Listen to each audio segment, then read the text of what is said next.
How not to think about your exes. Jak nie myśleć o swoich ex, o swoich byłych.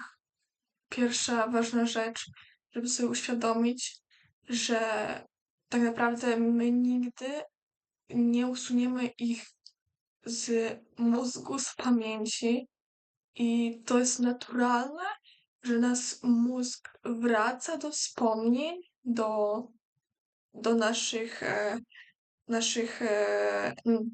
byłych relacji, bo po prostu ma jakieś skojarzenia, kojarzy im się z czymś ta osoba i automatycznie myśli o tej osobie. W sensie to jest po prostu naturalne, że w ciągu życia czasem może się to zdarzyć, tak? Też na pewno jakoś jest świeże po zerwaniu, no to na pewno od razu przecież nie zapomnę od tak. I tego potrzeba czasu po prostu. Czas leczy. I, I najlepsze, co można zrobić, to po prostu być świadomych tych myśli, widzieć je, zatrzymywać się i to stwarza taki dystans. To stwarza taki dystans i dzięki temu z tego poziomu możemy działać bardziej świadomie, podejmować bardziej świadome decyzje, czyli na przykład, nie wiem, nie odzywać się do niego, nie wiem, nie pisać albo po prostu przekierować tą energię na coś innego. Czyli po prostu widzieć to, akceptować, że to jest normalne, bo jak się z czymś walczy, to jeszcze bardziej po prostu wraca do ciebie. I nie wiem, przykład, powiedzmy, nie myśl o piłce, no to wiesz, automatycznie ta piłka pojawia ci się w głowie. I jak będziesz się skupiać, żeby tylko nie myśleć o tej piłce, to jest niemożliwe, to automatycznie cały czas będziesz miał ją w głowie, więc najlepsze, co można zrobić, to po prostu obserwować te myśli, akceptować i pozwolić, żeby one po prostu naturalnie przepłynęły. Można wysłać dobrą energię, dobre intencje do tej osoby, modlitwę, e, i i nie działać pochopnie, po prostu. Nie działać pochopnie i starać się żyć tu i teraz, bardziej być grounding, bo jak żyjesz tu i teraz, to po prostu naturalnie nie masz czasu myśleć o, o przeszłości, która już nie istnieje tak naprawdę. Po prostu skupiać się na tym, co realne, na tym, co możemy zrobić teraz, na to, co mamy teraz przy sobie, niż żyć w głowie, żyć w wspomnieniach. Bo życie toczy się tu i teraz, a nie w wspomnieniach, a nie w głowie.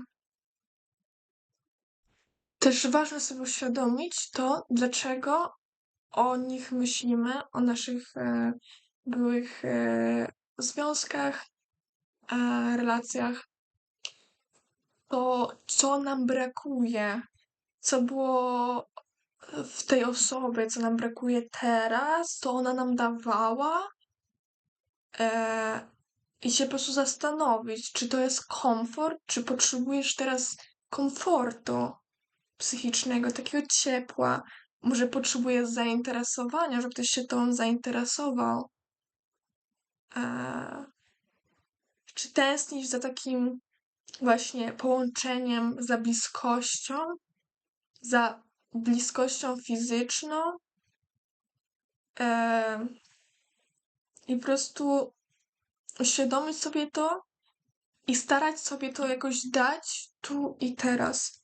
Jeśli twoja psychika, jeśli twoje emocje, ty potrzebujesz komfortu teraz, ciepła, to zastanów się, jak możesz sobie to dać teraz i po prostu znaleźć narzędzia do samoregulacji, żeby nie zawsze być zależnym od drugiej osoby i też nauczyć się, no, to jest pożytek dla obu stron po prostu i to jest dojrzałe, żeby nauczyć się samoregulacji. A technik samoregulacji jest mnóstwo i każdy ma coś swojego i warto sobie to znaleźć i się zastanowić nad tym. I po prostu zastanowić się też, co w tym momencie ja potrzebuję, co by sprawiło, że poczułabym się bardziej komfortowo, cieplej, milej, e, co sprawiłoby, że czułabym się dobrze, łatwiej, lżej.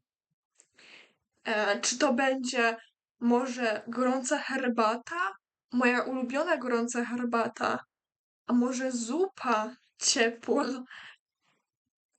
Ciepło rozgrzewa środek i daje takie naturalne sygnały ciału, że wszystko jest okej, że jesteśmy bezpieczni i żeby właśnie dawać sobie takie sygnały, że jesteśmy bezpieczni, że jest okej, że możemy się zrelaksować i po prostu nasz układ nerwowy może odetchnąć i poczuć komfort.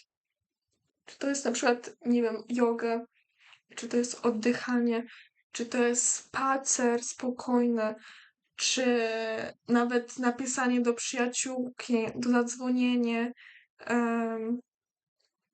czy to jest malowanie.